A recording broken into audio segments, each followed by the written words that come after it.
Good evening friends, let's tax के YouTube channel में आपका स्वागत है। फ्रेंड्स, बहुत जल्द मार्च 2024 खत्म होने वाला है।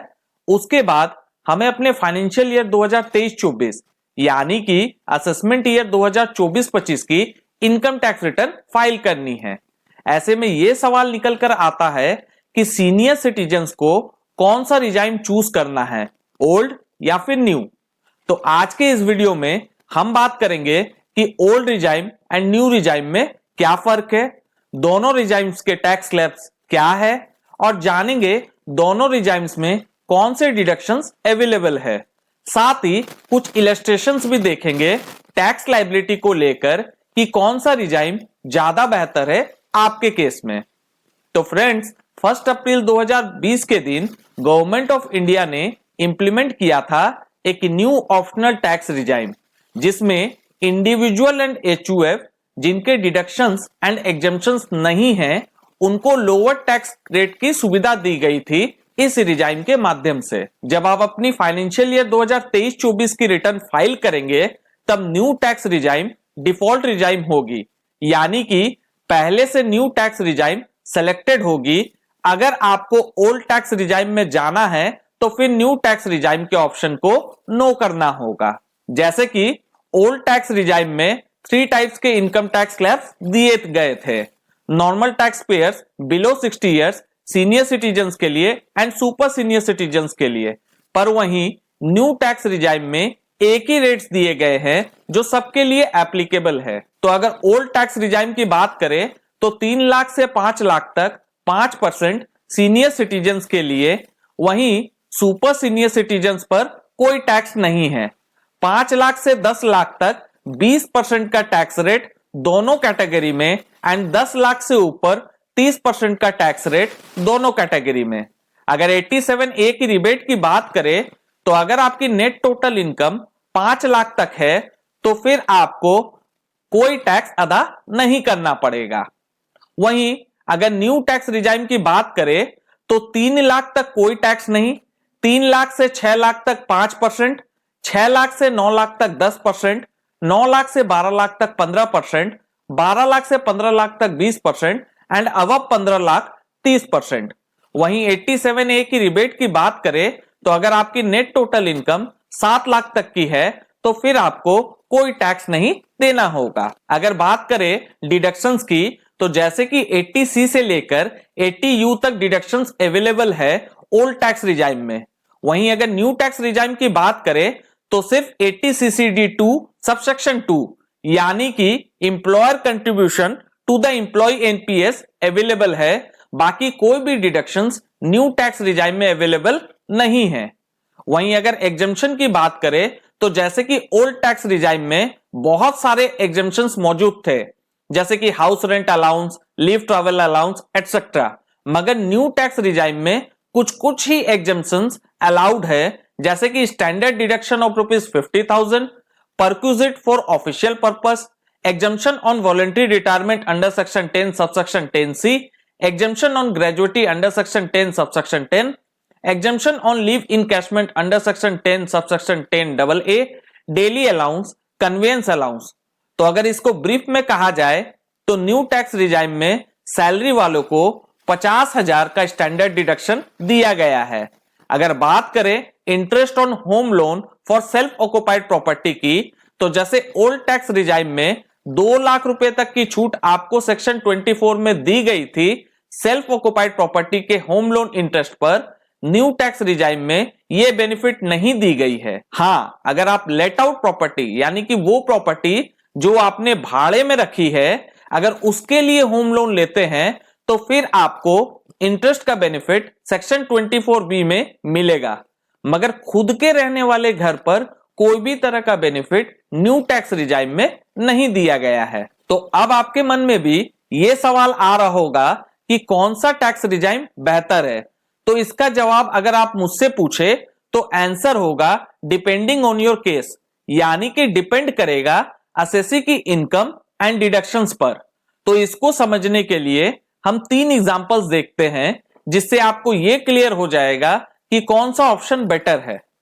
मान लीजिए मिस्टर ए जिनकी उम्र 62 साल की है और उनका पेंशन 8 लाख रुपए का है और उन्होंने ना ही कोई इन्वेस्टमेंट कर रखी है जिससे उनको डिडक्शन मिल सके और ना ही उनके कोई एग्जम्पशंस है, तो इस केस में अगर टैक्स लायबिलिटी कंप्यूट करे ओल्ड एंड न्यू दोनों टैक्स रिजाइम में तो कुछ इस प्रकार होंगे। सबसे पहले आएगा इनकम फ्रॉम सैलरी 8 लाख रुपए की both old and new tax regime में। फिर 50,000 रुपए का स्टैंडर्ड डिडक्शन लेस होगा दोनों ही टैक्स रिजाइम्स में।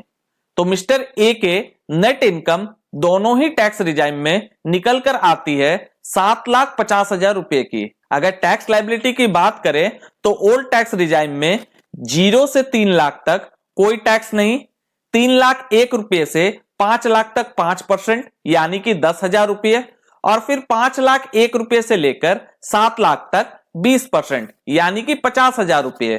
तो ओल्ड टैक्स रिजाइम में मिस्टर ए का टोटल टैक्स होगा 60,000 रुपये। हम यहां सेस और सरचार्ज की बातें नहीं करेंगे। अगर न्यू टैक्स रिजाइम की बात करें तो पहले 0 से 3 लाख तक कोई टैक्स नहीं, 3 लाख 1 रुपए से लेकर 6 लाख तक 5% यानी कि 15,000 रुपये, और 6 लाख 1 रुपए से लेकर 7.5 लाख रुपया तक 10% यानी कि 15,000 रुपये। तो कुल मिलाकर मिस्टर ए का न्यू टैक्स रिजाइम में 30,000 रुपये का टैक्स बनता है। तो इस केस में न्यू टैक्स रिजाइम बेहतर है। आइए अब आगे बढ़ते हैं हमारे दूसरे एग्जाम्पल की ओर। तो जैसा कि हमें पता है कि मिस्टर ए की पेंशन 8 लाख रुपए की है और साथ साथ मिस्टर ए को अपने सेविंग्स एंड फिक्स डिपॉजिट से 48,000 रुपए का इंटरेस्ट भी मिला है। इसके साथ मिस्टर ए ने एक LIC करा रखी है जिसका प्रीमियम एक साल में 1.5 लाख रुपए का बनता है। इसके अलावा मिस्टर ए ने खुद से NPS में 50,000 रुपए का निवेश भी किया है और मिस्टर ए ने अपनी मेडिकल इंश्योरेंस भी कराई है जिसका प्रीमियम 25,000 रुपये होता है। तो इस केस में अगर इनकम कंप्यूट किया जाए both old and new tax regime में तो कुछ इस प्रकार होंगे। सबसे पहले इनकम फ्रॉम सैलरी आएगी 8 लाख रुपए की both old and new tax regime में। इसके बाद 48,000 रुपये जो सेविंग्स एंड फिक्स डिपॉजिट से इंटरेस्ट मिले हैं वो आएगा इनकम फ्रॉम अदर सोर्स में, दोनों ही टैक्स रिजाइम्स में। फिर 50,000 रुपये का स्टैंडर्ड डिडक्शन दिया जाएगा दोनों ही टैक्स रिजाइम्स में। इसके बाद 80C के तहत ओल्ड टैक्स रिजाइम में 1.5 लाख रुपए का डिडक्शन दिया जाएगा जो मिस्टर ए ने LIC में इन्वेस्ट किया है। इसके साथ 50,000 का डिडक्शन 80CCD सबसेक्शन 1B में भी दिया जाएगा ओल्ड टैक्स रिजाइम में वॉलेंट्री पेमेंट NPS अकाउंट में करने के लिए। साथ ही मेडिकल इंश्योरेंस में दिए गए 25,000 रुपए पर भी 80D का डिडक्शन मिलेगा ओल्ड टैक्स रिजाइम में। और आखिर में सेविंग्स एंड फिक्स डिपॉजिट से मिले 48,000 रुपए का डिडक्शन 80TTB में भी दिया जाएगा ओल्ड टैक्स रिजाइम में। तो टोटल इनकम जो निकलकर सामने आएगी वो है ओल्ड टैक्स रिजाइम में 5,25,000 रुपये एंड न्यू टैक्स रिजाइम में 7,98,000 रुपये। अब अगर टैक्स लायबिलिटी की बात करें तो ओल्ड टैक्स रिजाइम में 0 से 3 लाख तक कोई टैक्स नहीं, 3 लाख 1 रुपये से 5 लाख तक 5% यानी कि 10,000 रुपये, और फिर 5 लाख 1 रुपये से लेकर 5,25,000 रुपये तक 20% यानी कि 5,000 रुपये। तो ओल्ड टैक्स रिजाइम में मिस्टर ए का टोटल टैक्स होगा 15,000 रुपये। वहीं अगर न्यू टैक्स रिजाइम की बात करें तो पहले 0 से 3 लाख तक कोई टैक्स नहीं, 3 लाख 1 रुपये से 6 लाख तक 5% यानी कि 15,000 रुपये, और 6 लाख 1 रुपये से लेकर 7,98,000 तक 10% यानी कि 19,800 रुपये। तो कुल मिलाकर मिस्टर ए का टैक्स न्यू टैक्स रिजाइम में 34,800 रुपये होते हैं। तो इस केस में ओल्ड टैक्स रिजाइम बेटर है। अब बढ़ते हैं हमारे आखिरी इलस्ट्रेशंस की ओर। जो इलस्ट्रेशन 2 में था वही सब कुछ सेम रहेगा, बस मिस्टर ए ने एक सेल्फ ऑक्युपाइड घर के लिए होम लोन लिया था जिसका इंटरेस्ट का भुगतान उन्होंने 1,20,000 रुपये किया है। आइए मिस्टर ए की इनकम कंप्यूट करते हैं। दोनों ही टैक्स रिजाइम में टोटल इनकम निकल कर आएगी 8,48,000 रुपये। फिर 50,000 रुपये का स्टैंडर्ड डिडक्शन दिया जाएगा दोनों ही टैक्स रिजाइम्स में। इसके बाद 80C के तहत ओल्ड टैक्स रिजाइम में 1.5 लाख रुपए का डिडक्शन दिया जाएगा जो मिस्टर ए ने LIC में इन्वेस्ट किया है। इसके साथ 50,000 का डिडक्शन 80 CCD सबसेक्शन 1B में भी दिया जाएगा ओल्ड टैक्स रिजाइम में वॉलेंट्री पेमेंट NPS अकाउंट में करने के लिए।